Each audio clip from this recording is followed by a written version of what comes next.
get started. Cool. Feel free to ask questions in the chat as they come along, or also like feel free to unmute as well.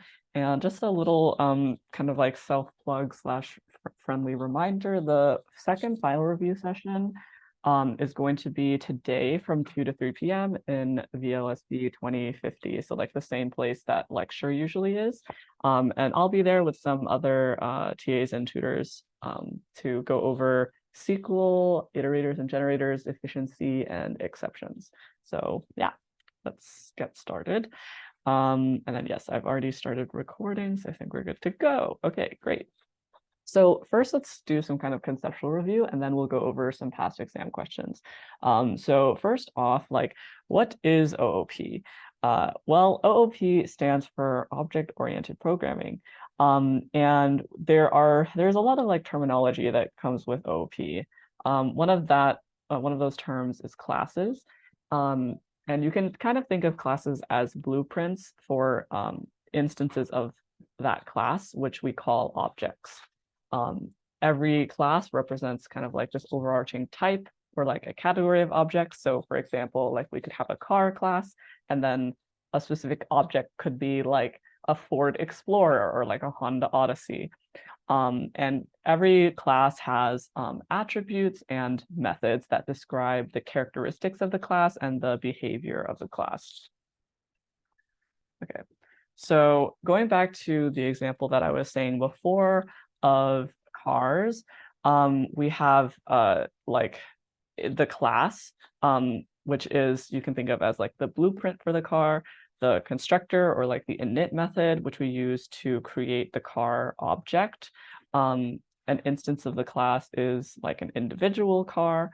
The class attributes are the characteristics that all cars share. So for example, all cars have 4 wheels, and so we might want to store the wheels as a class attribute. And then we have instance attributes, which are the kind of attributes that differ between cars. So for example, like the paint color of the car or the make or the model. And then methods are like the behaviors that all the cars have. So for example, there might be like a drive method or like a refuel gas method or like recharge battery method for electric vehicles.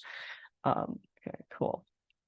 So to kind of refresh your memory on OOP syntax in Python, we have this kind of class definition here. And so this class keyword is kind of similar to like the def keyword, where in def we use it to define a function, but here we use class to define a class. This is the name of the class, which is car, and then we put class attributes here. And then we can have a bunch of methods, which are basically just functions. So we use the def keyword, and then this is like the name of the method.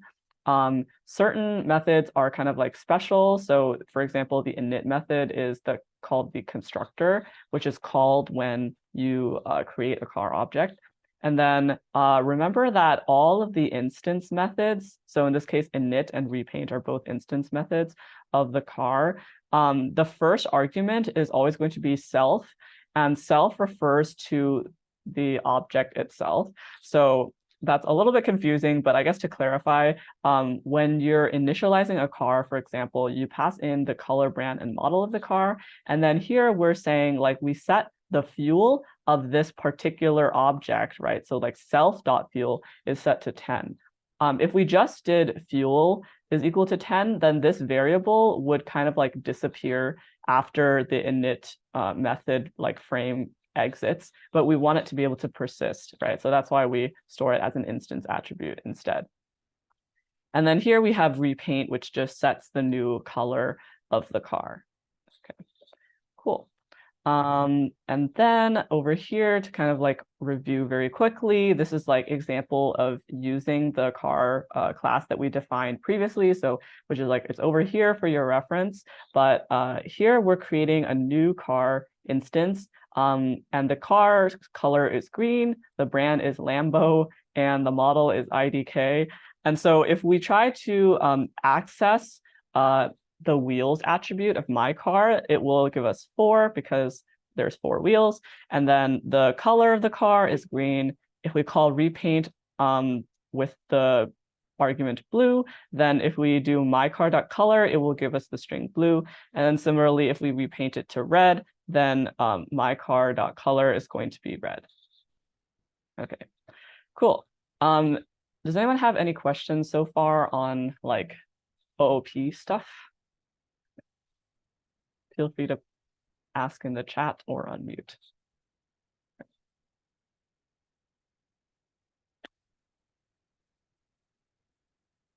Okay, cool. In that case, we'll go on to inheritance. But yeah, feel free like to ask any questions as they come up. So yeah, so inheritance. Why inheritance, or like why do we care? Well, in real life, right, like the goal of OOP is to kind of describe like real life objects such as a car, except in code, right? And in real life, a lot of objects can have something that we call an is-a relationship. So for example, a dog is an animal, right? And when we want to represent these real life objects like a dog or an animal in the code, we want to reduce the amount of repeated code, right? For example, we want to put all of the attributes and behaviors that are common across all animals in the animal class. So for example, all animals need to eat, for example, or breathe. And so you might put the eat and the breathe methods in the animal class, and then you might have the dog class inherit from animal, and then you can override methods if you want, or add new methods that are specific to a dog. So for example, right, like not all animals bark, but a dog barks, right? So we might define a bark method. And similarly, like we might want all animals to eat, but specifically when dogs eat, we also want them to say woof. So then you could like override the eat method to also print woof, or like do like whatever you want to do. Okay. So the syntax for inheritance is very similar to how we were defining the class before, which is we have class and then the name of the subclass. So in this case, it would be dog. And then in parentheses, you put in the superclass, which in this case would be animal. And then you just define your methods and all of the other code and attributes like as normal. Okay. Okay. And what does inheritance do specifically? Well, like it basically all of the attributes and methods of the superclass get inherited in the subclass. And then you can also override things. So if like in the dog class, you had a method called eat, then that would override the eat method that is in the like animal eat method. Okay. And then one last thing with inheritance is if you want to access superclass methods or attributes, you can use the super keyword. So for example, I think this is from lecture, I believe. We have like a class that's called base account, which describes kind of like a basic bank account. And then we might want to define a subclass of base account called checking account. And the difference is in the init method of checking account, we can call the superclass constructor base account. So you could do it this way where you do base account.init self and then the parameters. Or alternatively, instead of doing base account, you could replace that with super and then also omit self. So like notice that self is not in this syntax. We only put like the name and the initial deposit. So both of these are valid.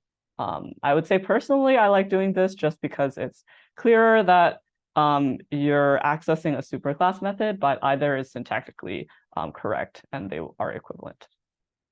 Okay. And then the last thing I want to go over is OOP lookup rules. And I think this is probably something that I would recommend putting on your cheat sheet or memorizing, just because for like what would Python do, it's like very useful for this. So if you're looking up instance variables, first you look up the name of the instance attribute inside of the instance, like inside of the object. Then you look up the name in the class. And if you don't find it within the instance, then you look up in the parent class if one exists. And then you keep going up the parent classes until you either find the variable or you error if you don't find it.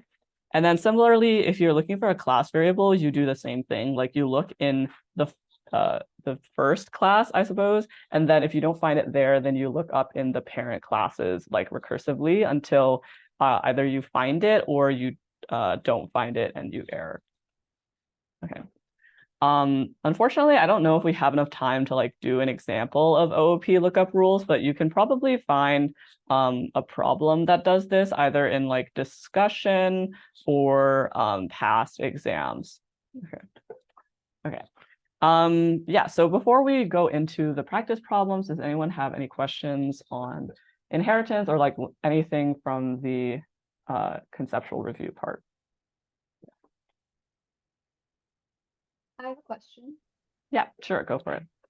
Could you go back to the super method? I didn't really understand. Do you create like, so does all you have to do is like do this one line super dot init to make it work? Yeah, exactly. Yes. So I like basically you can either do this line of code where you're saying like explicitly, I want to call the init method of a class called base account, passing in like self explicitly. Or you can do this line of code. So you don't need both. You only do like one of these lines. So alternatively, you could do this where you're saying I am accessing the superclass like instance, which is why you don't need to pass in self, and then you call the init method. Yeah. It's a little bit confusing. I would say like think about this as you're accessing the instance of the superclass, I guess, is how I would describe it. That's like why you don't need to pass in self. Like it's kind of like how in like normal OOP, I guess, like OOP without inheritance, like there's technically two ways that you can call a method. Like if you had my car from before, you could do like my car dot drive or something.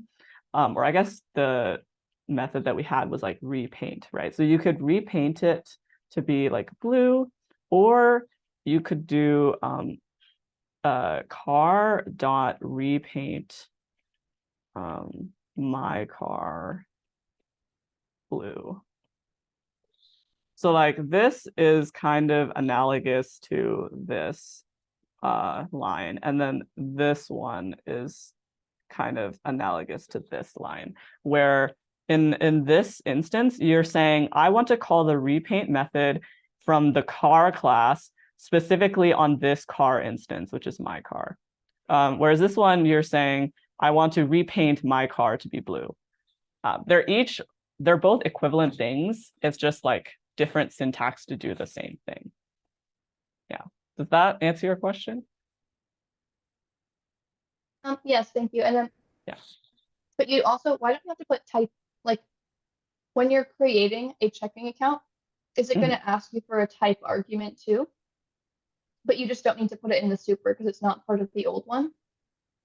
Yeah. Could you clarify what do you mean by a type argument? Well, it says self.type is checking, and our other base account didn't have like a self.type method. Yeah, I see. So yeah, I guess this kind of goes back to like the reason why we have like inheritance is because we want to be able to kind of override the behavior of certain like functions in subclasses. So like in the base account, you're right. Like we don't have the type attribute, but in the subclass, we just kind of decided like, oh, I want to have a type attribute here. So this isn't a method or anything, but it's just like an instance attribute. So like a characteristic of the checking account that stores the string checking. So it's just like a design decision that we made. We don't have to do it up here unless we really wanted to, but yeah. Okay, yeah, that's my question. Thank you. Yep, yeah.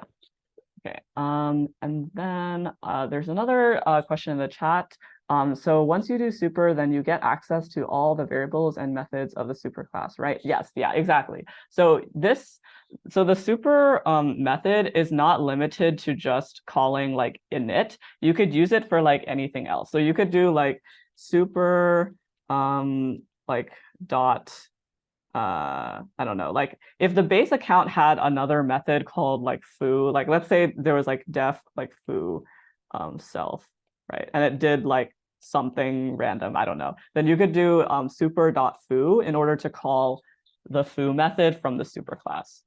Yes. Okay. And then another student asked, like, what's the dot underscore versus just dot in the instance attributes? Yeah, that's a great question. So you might have noticed in the car example that we just did like self like dot color as opposed to self dot underscore color. So this is not like a syntactical thing. Like you don't have to add the underscore, but it's more like a programming convention in Python where if the instance attribute it's like starts with an underscore, then you consider it to be like private in quotation marks, which means that like you signal to other programmers that you don't want to them to edit this attribute, because technically all of the attributes in Python are public. So like someone could just like change the balance if they wanted, for example, to be like -500. Whereas like in here, we're kind of saying like, oh, the balance should only be modified by like the class internally and not by like external people, such as like the programmers. Yeah, I think that's a little bit like not super like emphasized in this class though. So I would say like focus more on like the OOP like lookup and like writing a class, writing a super class and stuff like that. Yeah. I think it'll like the concept of like private attributes is also it makes more sense in other programming languages, because in Python there's no actual like syntactical like concept of private attributes, but in other languages like Java there is. Yeah. Any other questions?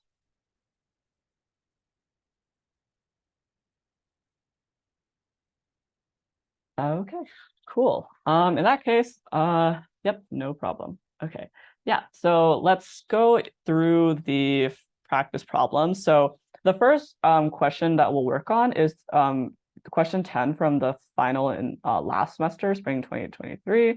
So let us do part A. Like we'll just go over each subpart one at a time, and I'll give you guys like a few minutes to do each. This will like definitely like the time that I'm giving you will be like less than you would probably have on the exam, but just for the sake of time so that we could like go over everything together, I'll just like give you guys a few minutes and then we will go over it. But yeah, take a few minutes and try this question out.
Okay, cool. So I know that wasn't like super a lot of time, but for the sake of time, let's go over this.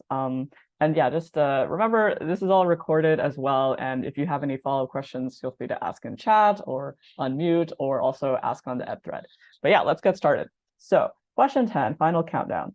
To make writing exams easier, C88C has decided to use object-oriented programming. Specifically, we have defined a question class. Unfortunately, the class is incomplete. Each question instance should have the following instance attributes. Self.text contains the question text. Self.solution contains the question solution. Self.points contains the number of points the question is worth. And self.serial number is the unique question serial number. Part A. To ensure each question instance gets a unique serial number, we have a class attribute question.serial number, which stores the serial number for the next instance to be created. Complete the constructor of the question class to populate the instance attribute serial number. Okay. Remember to update the class attribute serial number so that subsequent calls to the constructor do not use the same serial number. Okay, awesome. So does anyone have any questions about the problem statement?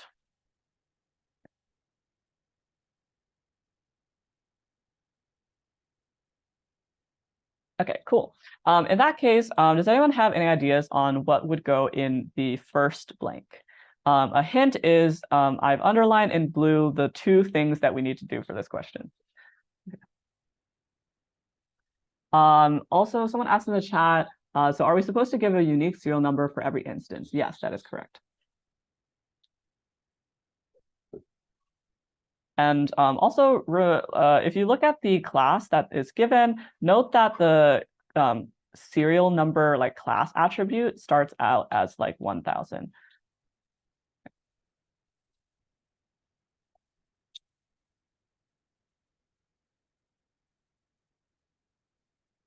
Does anyone have any ideas?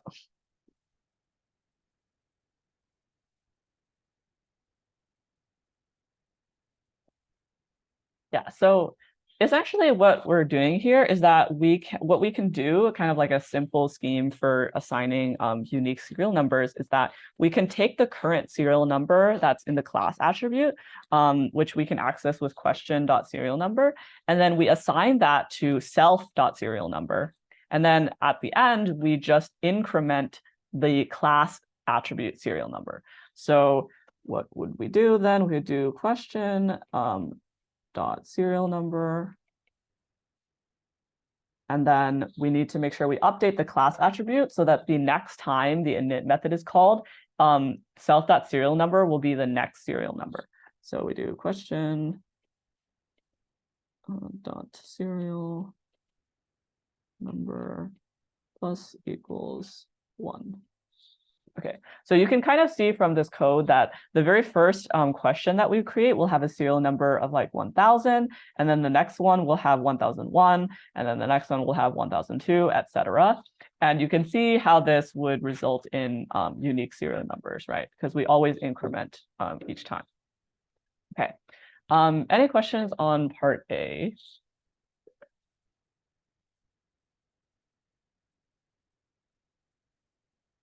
Rebecca? Yes. Sometimes I get confused if we should use question.serial number or why can't we just put serial number right away? Why do we need question dot? Because we're not using question.text, if that makes sense.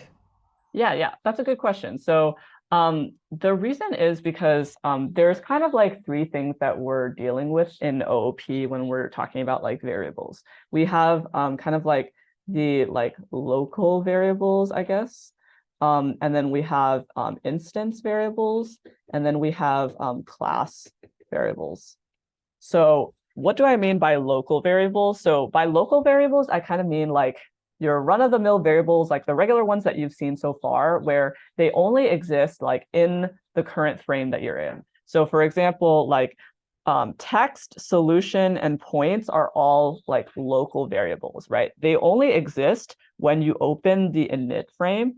And after you close the init frame, those variables will no longer be accessible, right? But that's not necessarily what we want in a class, because like, what if we have like other methods, or I guess you will see in later subparts of this question, there are other methods that rely on, like, we need to know what the solution of this question is. We want to know how many points this question is worth. And so that's why we store them in instance or class variables. And so like instance variables, they kind of start off with like self dot something. So for example, like self dot text, self dot solution, self dot points, and self dot serial number are all instance variables. So these are characteristics of that particular question that we're creating. And then class variables are like question dot serial number. So notice that I'm using the class name as opposed to self, right? So this is question dot serial number, and this is something, a value that's shared across all classes. And we need to be able to share this serial number across, or I should say it's shared across all objects of that class, not all classes. And we need to share this across all objects of the question class, because we need to know what the previous serial number was in order to like increment it for the next time we create a question object, to ensure that all of the serial numbers are unique.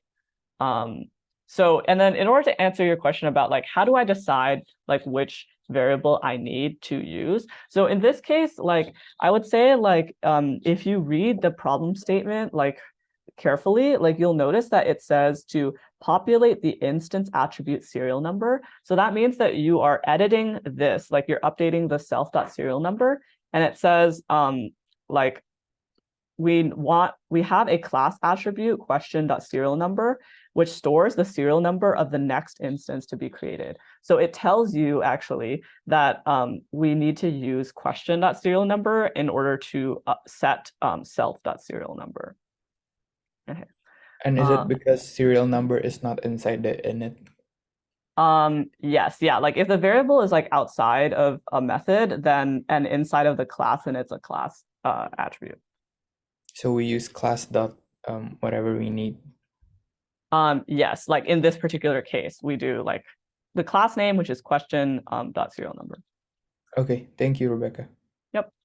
And then another person asked in the chat, will it error if we just write serial number without question dot? So yes. So if we just did like serial number like this, it would error because it will treat serial number as like a local variable.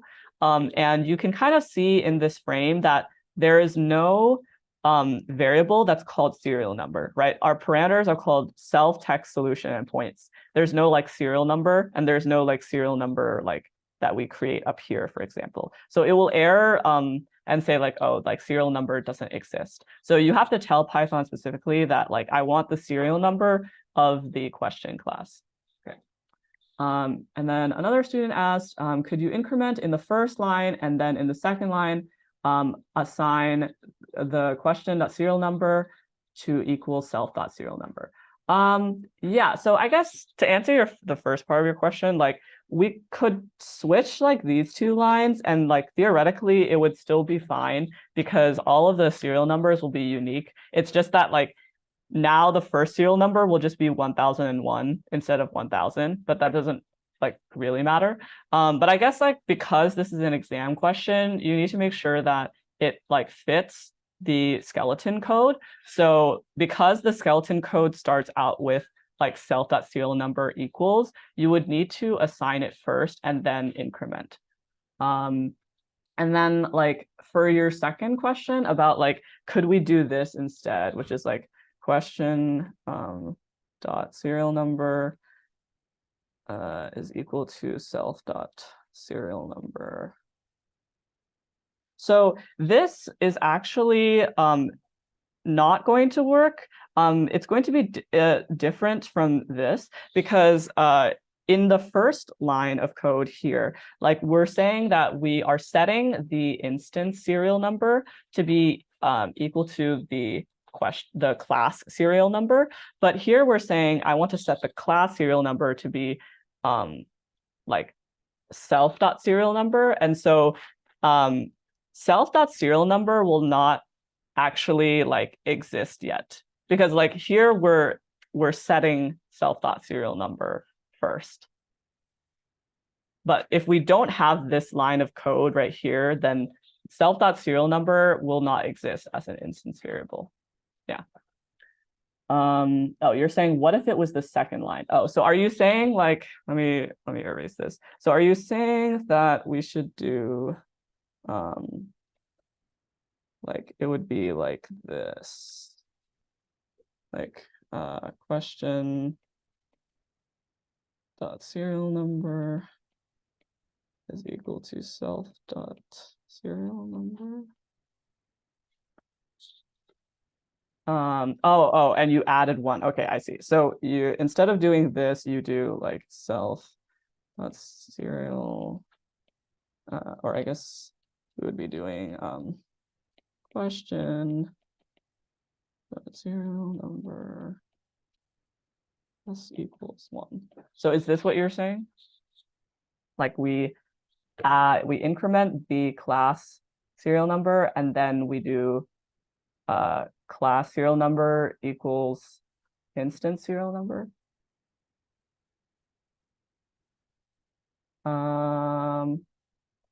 Yes, but what you just wrote is equal to self.serial number.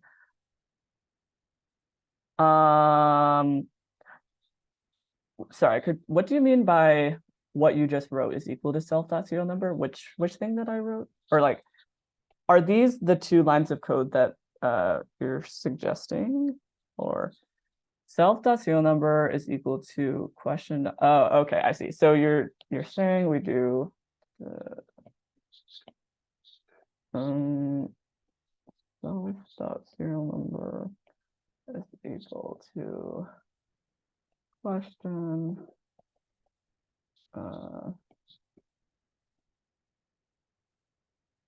serial number plus equals 1.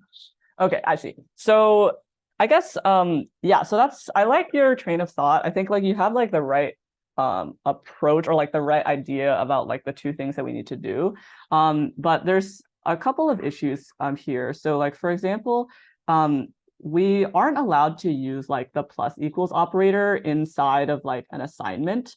So this would actually give us a syntax error. Like you could only do this like over here. If you wanted to add one, you could. So you could do like question.serial number plus 1 instead of plus equals 1, and then that would work syntactically, and that would give us like the first ID would be 1001. However, this would kind of let me think about this. So if you did question.serial number is equal to self.serial number, okay, I see. So 1001. Okay, yeah. So I guess technically this would work then, like if you change this to be plus 1 instead of plus equals 1, because like what would happen is like first you set self.serial number to be 1001, and then you set question.serial number to be 1001, and then the next time this is equal to 1001, and then when you like plus 1, it'll become 1002. So this would also like technically work, but it just like I was mentioning, you need to make sure it fits like the skeleton code, which in this case, this particular solution would not, unfortunately. And also make sure you do plus instead of plus equals. Does that answer your question? Okay, great, amazing. Cool. All right. In the interest of time, let's move on to the next question. So let me just also like reset this to our original solution. So we just had sorry,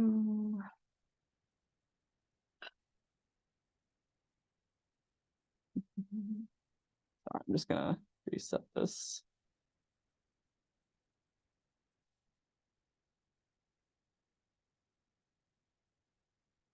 Okay, cool.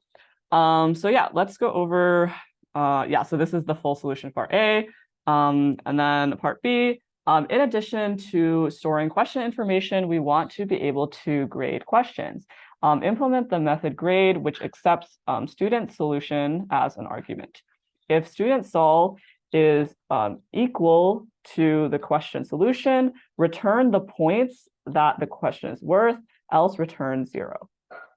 Okay, so Also because we're kind of running low on time and I want to try to get through as much of the problem as we can, why don't we go over this question together? So I guess we can look at the parts that I've underlined, right? So it says, if the student sol is equal to the question solution, return the points, otherwise return 0. Okay, so looking at this starter code, it looks like they've already done the else block for us. So this means that in this if statement, we want to put the condition here that the student solution is equal to the question solution. So we would do like student sol is equal to. Okay, and now the question is, what variable stores the solution of the question? Does anyone have any ideas? A hint is to look at the instance attributes. Yes, exactly. I see a bunch of people in the chat, self.solution. That's correct. So we check if it's equal to self.solution. And it says that we want to return the points that the question is worth. And so what should we return then? What variable stores the points? Yes, yeah, exactly. Self.points. Great. Okay, cool. Amazing. And so here you can see the full solution as well. Great job. And then here, okay, so now we're moving on to a different class that's called exam. And notice that what's kind of happening in the doc test is we're creating 2 question instances, and then we're creating an exam instance. And an exam takes in a list of question objects and then a list of dictionaries where each dictionary is like a student's submission of the exam. And then the key of the dictionary is the question serial number, and then the value is the answer of that particular student. Okay. And then there's a bunch of other like methods that are kind of like called here, but we'll go over that in like later subparts. And then the other thing to notice is that we have 3 instance attributes of the exam class, which is self.questions, which stores the questions list up here, self.submissions, which stores the submissions list, and then self.scores, which is set to be an empty list at first before we've graded the exams. So I'm just going to make a note here, like this is the question serial number. And this is like student's answer. Okay, cool. So let's go through this. Okay, so for part C, it says instances of the exam class have the following instance attributes: self.questions, a list of questions; self.submissions, a list of submissions, which is a dictionary mapping serial number to the student's answer; and then self.scores, which is a list containing submission scores. And what they want us to do is implement the method total score, which returns the total points that can be scored on the exam. So this is the total points possible. So total points possible, right? So we're not like grading anyone's yet. We're just calculating the overall like possible points. The total score is equal to the sum of the points values of all the questions on the exam. Okay, cool. And we can see here that we're returning the sum of a list comprehension where we iterate over something. A kind of hint here is it says for Q, right? So that kind of suggests to us that, oh, maybe we want to iterate over all of the questions, right? Which makes sense because each question object stores the points for that question as well.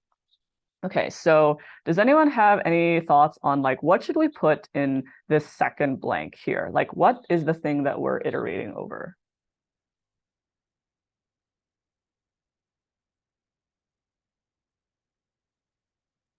Yes, yeah, exactly. Yes. So someone put in the chat q.points for q and self.questions. Exactly, right. So we're iterating over self.questions. So we're iterating over the questions list, And each list contains like a question object, right? Like question 1, question 2, and these are question objects. Okay, and we want to get each of the points of the question, so we do q.points.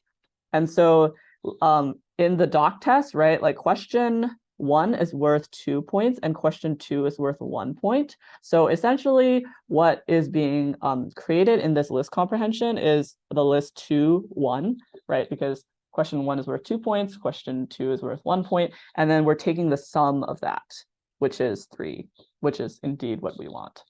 Okay, cool. Any questions on part C?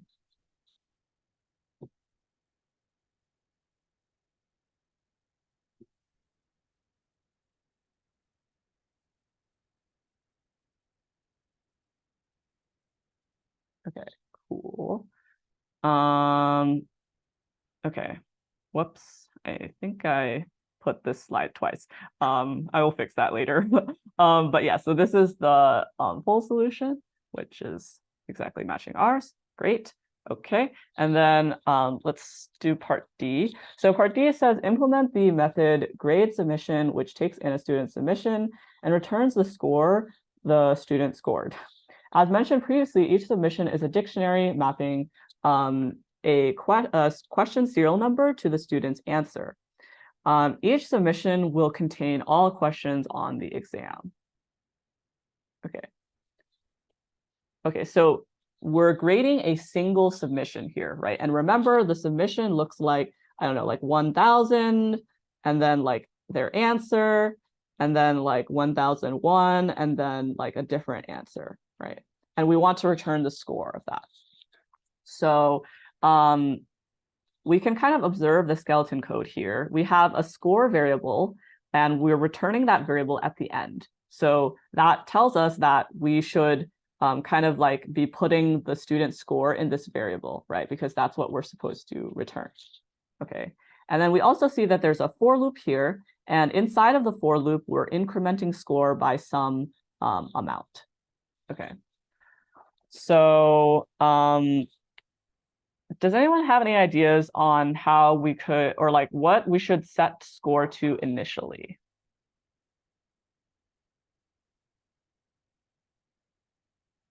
Zero, yeah. So a student in the chat said 0, and that is indeed like what we want. So to kind of explain like why we want to put score as 0, the reason is because at the beginning, right, we don't know how many questions the student got correct. And so we just set their score to be 0, and inside of the for loop, we just add each point as we grade each question of the student. So, but first we set it to be 0.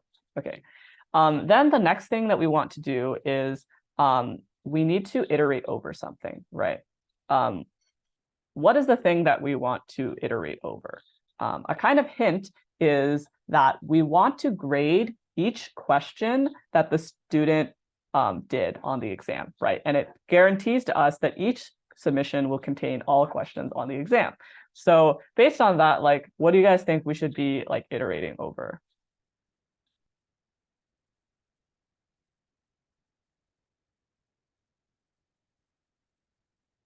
Okay, yes. So someone said self-dot submission. So yes, that is, you're on the right track, I think. So remember that self-dot submissions, it stores a list of all of the submissions, right? But for this particular method, we only want to take in a single submission. We're going to do the whole list of everyone in a later subpart, but for this one, we only look at one submission at a time, right? Which is passed in here.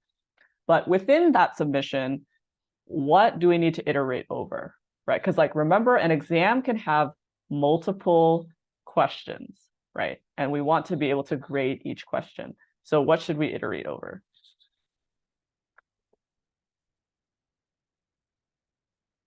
Okay, yeah. So someone said questions, and then someone said self-dot-scores. So yeah, so let's talk about each of those. For self-dot-scores, like right now, it's kind of like an empty list that we haven't really initialized anything with. So if we iterated over that, unfortunately, the for loop would just like end like immediately because there's nothing to iterate over. However, if we iterated over self.questions, this is indeed like what we want to do, right? Because we want to say, okay, first we're looking at question 1 of this particular student, and we want to grade that. Then we look at question 2 and we grade that. Then we look at question 3 and then so on and so forth until we've like looked at all of the questions that the student answered. So what we want to do here is we want to iterate like for each question in self.questions. Okay.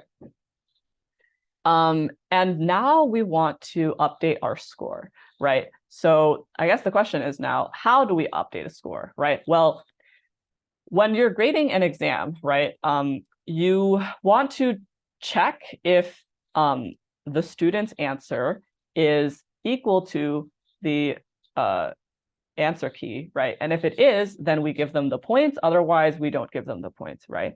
Does this process sound familiar to you guys? Like, have we done this previously in this question? Like, okay, yeah. So someone said in the chat, can we inherit the last method? So that's a good question that I will save for the last subpart of this question, is like whether or not we should be using inheritance for this. But for now, let's just pretend we don't know that inheritance exists. Like, is there a method that we've written in the past that we can use in this question?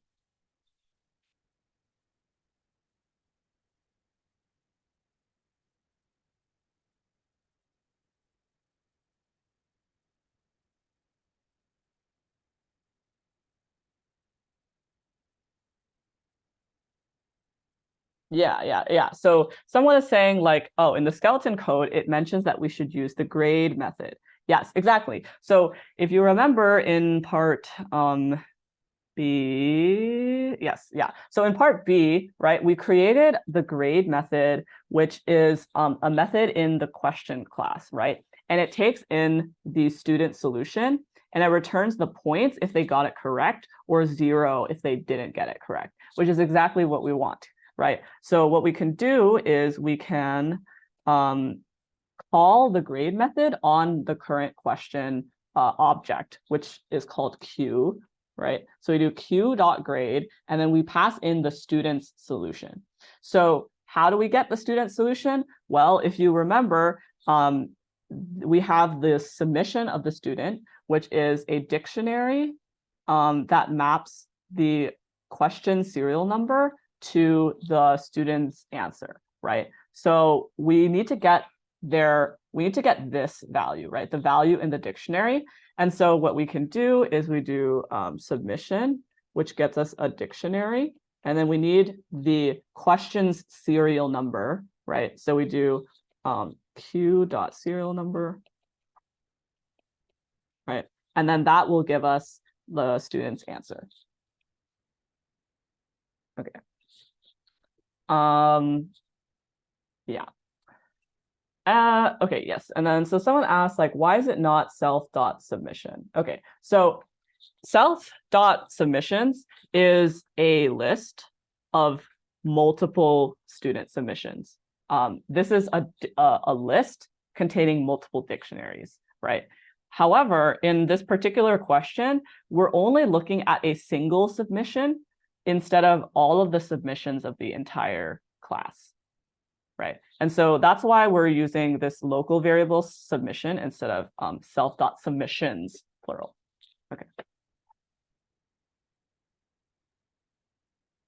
Okay. Any other questions?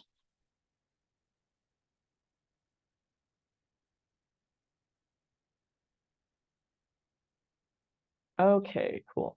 And then, okay, so this is the full solution. And then, so we have two, whoops. Okay, so we have two more subparts for this question. And then I also have another question that is more like inheritance-y. Would you guys prefer that I just like give you guys the answers to all of this? I can I can also probably stay a little bit over time in order to explain or like go over the rest of the questions. And also feel free to go if you need to go to something else. like I will be like posting the recording as soon as possible, like after this review session finishes. So does anyone have any preferences? Like, would you prefer to like finish this question, or should we try to start the second question that's more like inheritance related than this one?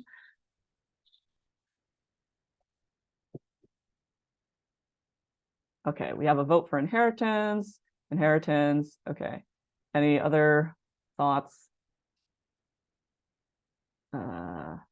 Okay, cool. Let's do inheritance then. So I will go over here. So for the inheritance one, I picked the fall 21 final question 11, trusty triangles. So because I want to kind of just not take the time. Oh, will the recording include the inheritance question? Yes, I think what I'll do is that I'll just like go over all of the questions we weren't able to go over. So like I'll go over like this inheritance question all the way through, and then I'll go back and I'll do part E and F of the first question. So the recording will include like everything basically. Yeah. Okay. But yeah, for now, since people are here live, let's do the inheritance thing. So trusty triangles. Yep, no problem. Okay. Fill in the polygon and triangle classes below according to the problem descriptions and the doc tests. Polygons are represented as a list of points, and triangles are polygons represented by a list of exactly 3 points. Okay, so we can see here that we have the polygon class. It has 3 methods, which we will define in later subparts. And then we have a triangle, which inherits from polygon, which makes sense because triangles are polygons. And then we'll also do this. Note that this find area method is already correctly implemented, so we can just use that if we need to. Okay, any questions on the problem statement so far?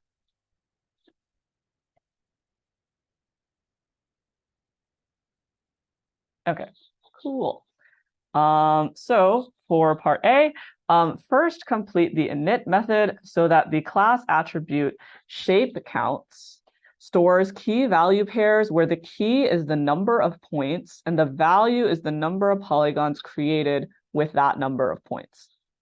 Also, every polygon instance should have a single instance attribute points, which is bound to the list of points representing the polygon. Okay, and then we'll go over this part in a second, but let's just do the init method first. Okay, so it says we want to update the class attribute shape counts. So how do we access a class attribute shape counts in this case?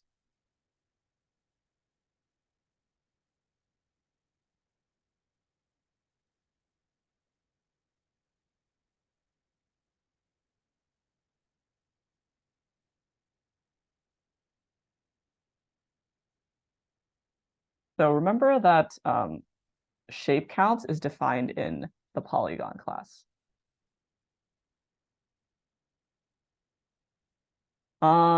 Yeah, so I think this is a common kind of like tricky part of OOP is that self.shapeCounts technically refers to the instance attribute shape counts. So if you did, or like, so when you do self.shapeCounts, it will look first for an instance attribute, and then if it can't find that, it will look for a class attribute. So then it will return to you the original dictionary. But if you do self.shapeCounts equals something else, then it will create a new instance attribute that is independent of the class attribute. So I would recommend like whenever you want to like access or modify a class attribute, specify the class instead of using self. So yes, so some other students were saying like we can use the class name, which is like polygon.shapeCounts. Okay, great. So it looks like, so notice that like shape counts is a dictionary, right? And we want the like number of points and then like the number of polygons like with that number of points, right? So at the beginning, the polygon shape counts dictionary is set to an empty dictionary, right? So that means that we, like when we're creating a new polygon, it's possible that that new polygon does not yet exist in the dictionary. So we need to make sure that we're checking if the key exists in the dictionary. And then if so, we increment the number of polygons with that number of points. Otherwise, we can add a new key value pair to the dictionary. And so that's kind of what this if else statement is needed for. So how do we check if the number of points is inside of the polygon? Well, remember that points is a list of points, right? So in order to get the number of points, we could do like length of the points list, right? So what we do is we check if length of points is in in polygon dot shape count. So this is if the number of points, the key already exists in the dictionary, we can just increment the number of polygons with that number of points. So we do polygon dot shape count length of points plus equals 1. And then otherwise, we add the new key value pair because this is the first time we've created a polygon with that many points. So polygon dot shape count length points is equal to 1. Okay, cool. Awesome. Okay.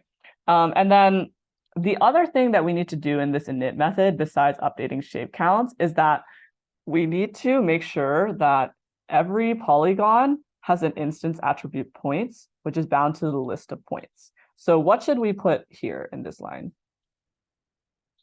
We're essentially saying we want to keep track of the list of points that is passed in.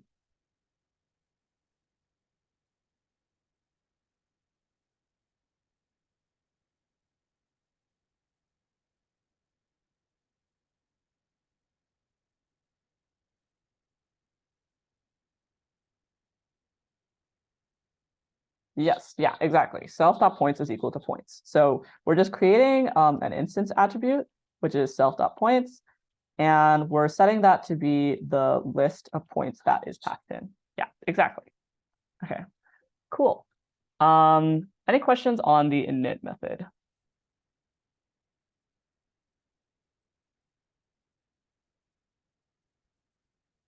Hi.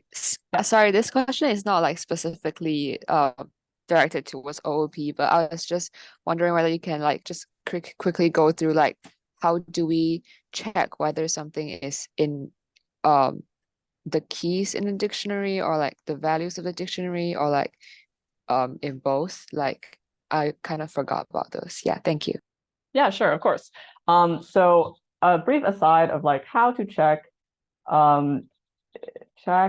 if a key in a dictionary. So what you can do is you can write a Boolean expression, which is like the key value, or like I should just say key. So if the key is in like the dict.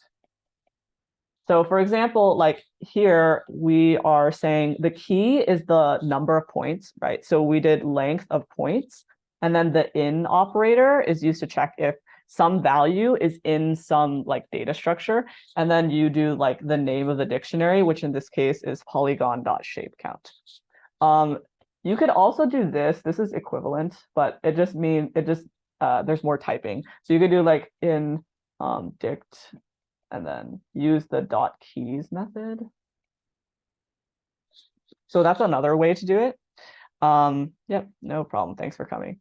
And then another way that you can, so you also were asking about like how to check if a value is in a dictionary. So how to check if value in a dictionary. So for this one, you would kind of need to do for val, or if val is in like dict dot values.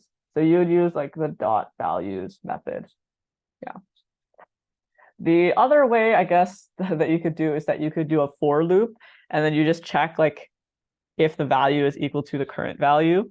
But this will work in one line using the in operator. Yeah. Okay, got it. Thank you so much. Yep, no problem. Okay, cool. And then we have count by sides. So for count by sides, it says use the class attribute shape counts to return the number of polygons that have been created with num sides. Okay, this is great, right? Because like essentially we just need to access the values of this dictionary, because the values of the dictionary tell you how many polygons have been created with that particular number of sides. So what we can do is we can just check if that exists in the dictionary. And if it does, then we can return the value in the dictionary. And then if it doesn't exist in the dictionary, then we can just return 0, because we know then that no polygons have been created with that number of sides. So we can do if num sides in polygon shape count, then we just return the value in the dictionary with the key num sides. So we do polygon shape count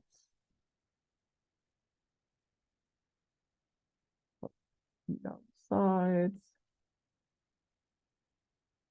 Okay, and then otherwise we return 0, because that means that it wasn't in the dictionary, so we haven't created a polygon with that number of sides. Yeah, because the number of sides is also the same as like the number of points as well. Okay. Any questions on part A?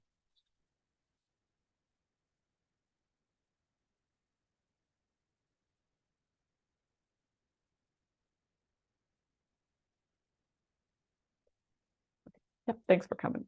Okay, great. So let's do part B. Oh yeah, so this is like the full solution.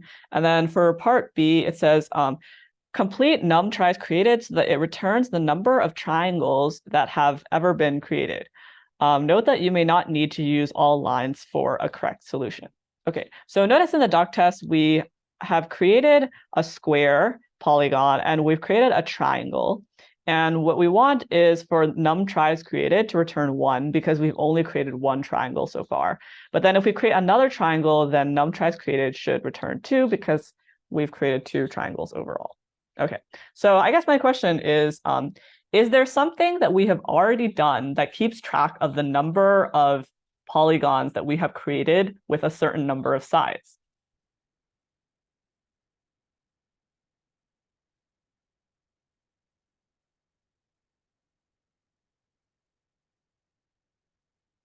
A hint is that we did it in the previous subpart.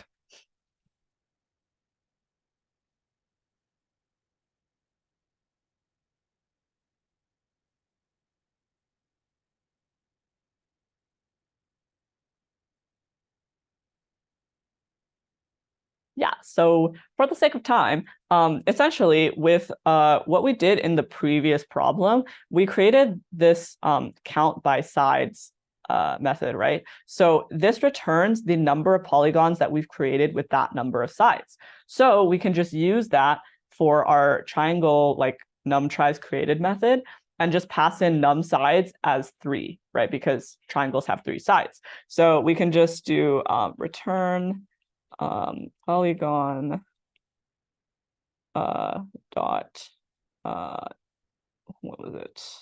Count by sides. Okay, count by sides. And pass in 3 for the number of sides.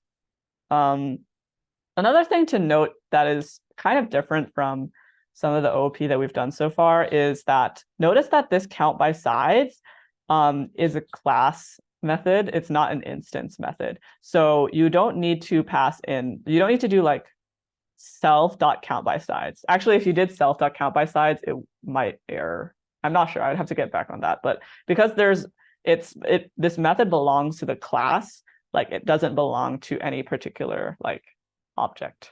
So you can pass in like polygon and not have self. Okay. Any questions on part B?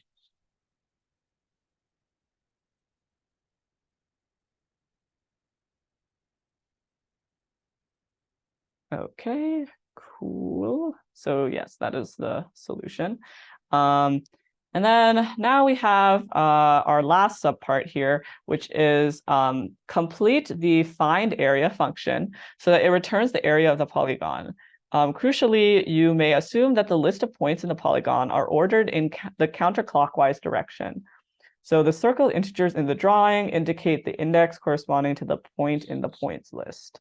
Also, since all polygons can be broken into triangles, you may find the already correctly implemented find area function in the triangle class useful. Okay, so use the find area function, and then the list of points are ordered in counterclockwise direction, and we want to return the area of the polygon. Okay, so if we look at this picture on the right side here of this pentagon, I think 1, 2, 3, 4, 5. Yeah, this pentagon. Notice that we have 5 points, right? And notice that they're ordered in the counterclockwise direction. So we have, this is the point at index 0. This is the point at index 1, at index 2, 3, and 4, right? So it goes counterclockwise. And you can kind of notice that we can find the area of a polygon by breaking it up into smaller triangles, finding the area of each of those triangles, and then just adding everything up together. So for example, the area of this polygon is equal to the area of this triangle, plus the area of this triangle, plus the area of this triangle, which is what the picture is trying to tell you. And fortunately for us, right, they tell us that we can assume that the find area function of the triangle class is already implemented.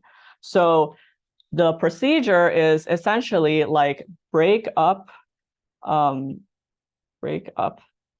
polygon into triangles, and then like call find area on each triangle. Okay, so what you can do here, so this method is implemented, if you look at the skeleton code, it's a little bit, it's recursively defined. So I'm just gonna go over this again, like for the sake of time. So here, like we have our kind of like base case, which is if the number of points is less than or equal to some value, then we return 0, right? So I guess like intuitively, like the smallest polygon, I suppose, that we could have is just like a straight line, right?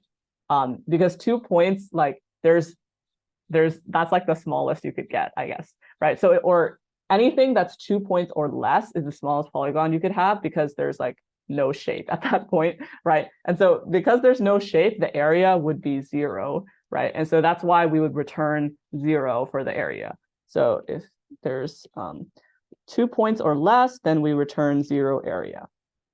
Okay, then we need to kind of create the first triangle object, right? So the first triangle in this picture is the blue triangle. And notice that this first triangle is created by taking the first 3 points in the points list of the polygon. So what we can do is we can create a new triangle. So we call the triangle constructor, and we pass in self.points from 0 to 3. So this will give us the first 3 points, which is indeed what we want. Okay. Then we make a copy of the points. So we do self.points. So there's many ways you can make a copy of a list, but at least in like the solutions, the way that they do it is by making a slice that is from the beginning to the end of the list. So that is one way to make a copy. And then we kind of have to think about like, how do we break this up into recursive subproblems? So for this question, right, like once we found this area, we need to find the area of like everything else in the polygon, right? so how do we get these points of the polygon? Well, notice that this polygon is exactly the same as the original polygon, except we don't include the point at index 1, right? The second point.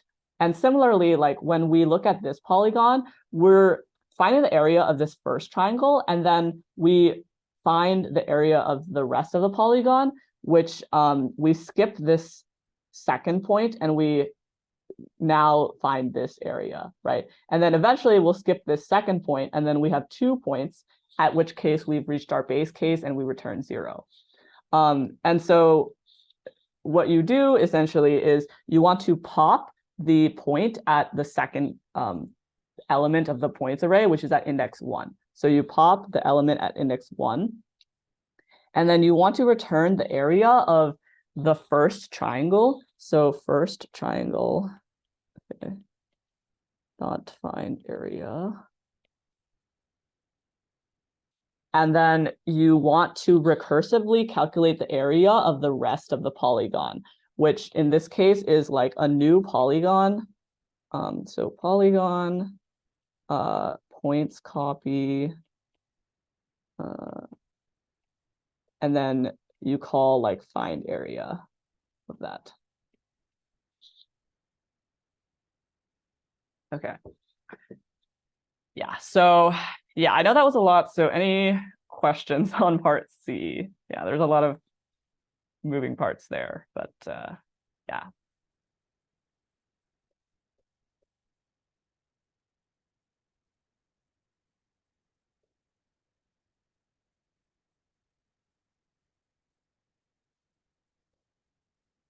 Okay, yes, yeah, sure. So someone asked, like, could you please go over the pop of one part again? Yeah, exactly. So for this line of code, we're popping the point at index 1 of the copy of the points list. So essentially, like, what is happening is, I think it might help for me to like draw a separate picture. So let me do that. So we have so when we first have the original polygon, it looks like this, right? It's like a pentagon and it has 5 points. So I'm just going to kind of draw a copy of this. So we have this, and then like this. Yeah, okay. So this is like 0.0, 0.1, 2, 3, 4. Right, so this is our original pentagon. And when we first calculate the area, we're only calculating this area, right? So what we're saying recursively in this kind of like return statement over here is that the area of this entire polygon is equal to the area of the first triangle made up of the first 3 points in the points list, and then plus the area of the polygon that remains, right, which is this. So when we recurse, this is essentially what happens, right? We pop this point, right? So we pop this, right? And so now our new polygon looks like this. So we have like this, right? And because we have like a new list, the indices have been updated, right? So this is indices like 0, 1, 2, 3, because we only have 4 points remaining, right?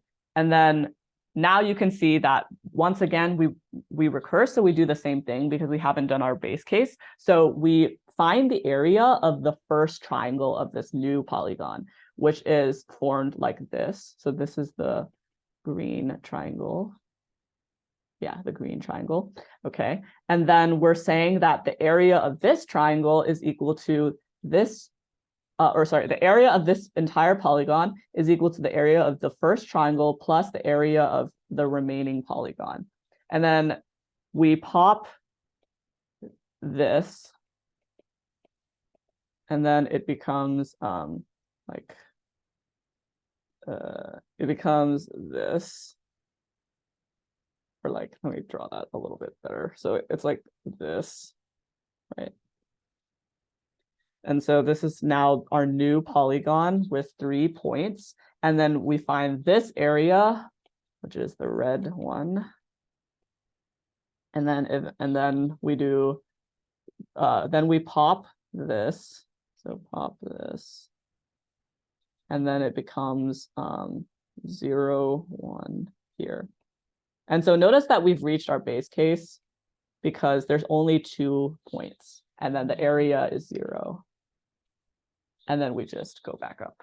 Okay, so that the reason why we pop the point at index 1 is because removing that point allows us to form the new polygon, like the remaining polygon. So like this remaining polygon is equivalent to all of the points of the original one minus the second point. Yeah, which is second point is like index 1 because it's 0 indexed. Okay, yeah, cool. And then someone else asked, like, so we do have to be careful with how we number the points of the polygon. Yes, like you, at least like with the algorithm that they suggest to you in the question, you want to make sure that you're popping like the element at index 1. I mean, like, technically you could choose to instead like find this area like first and then recurse on like this polygon instead. Like that would be equivalent, but I guess it's just like easier to think about it like going up instead of going like in reverse.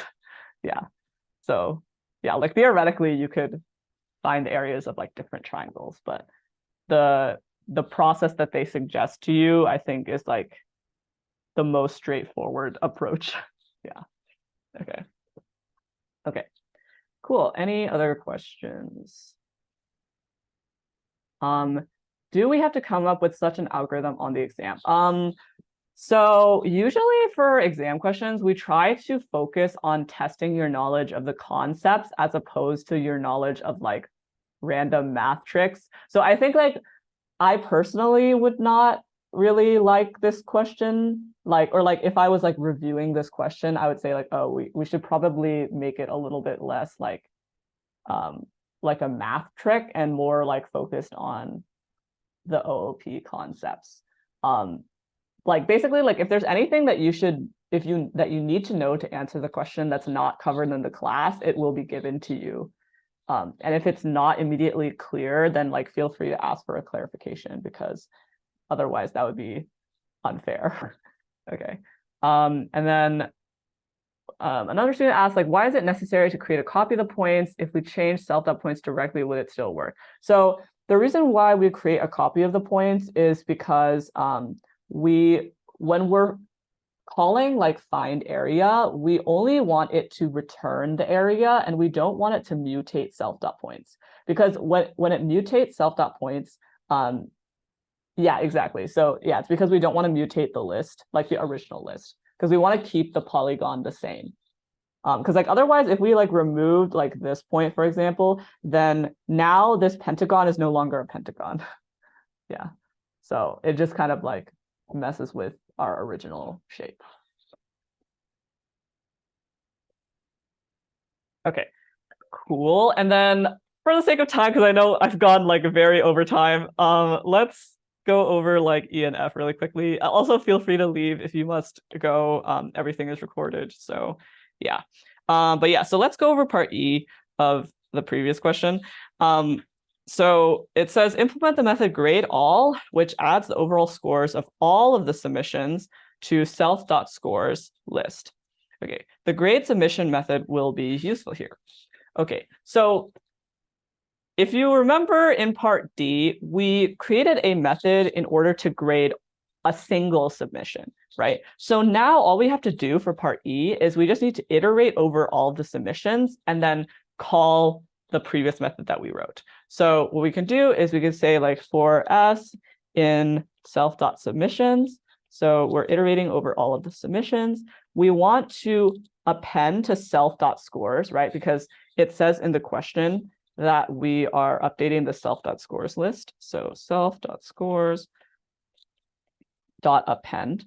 And we're appending the score that that particular student got. So what we can do is we can do self.grade submission So we're calling the grade submission method that we wrote in part D, and it takes in a submission, right? So how do we access the current submission? Well, we just do S because we're iterating over the list of submissions. Okay. Yeah.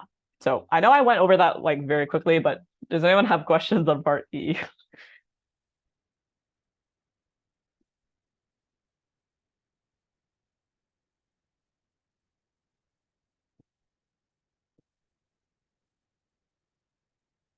Okay, cool. And then the last one is, so yeah, this is the full solution. And then for part F, it says, congrats on implementing question and exam classes. C88C TAs have one last question about the design of these classes.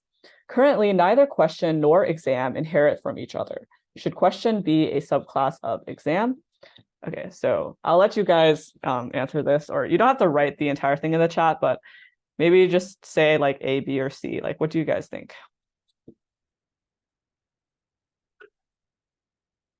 Like, should question and exam like inherit from each other, or like should they have an inheritance relationship?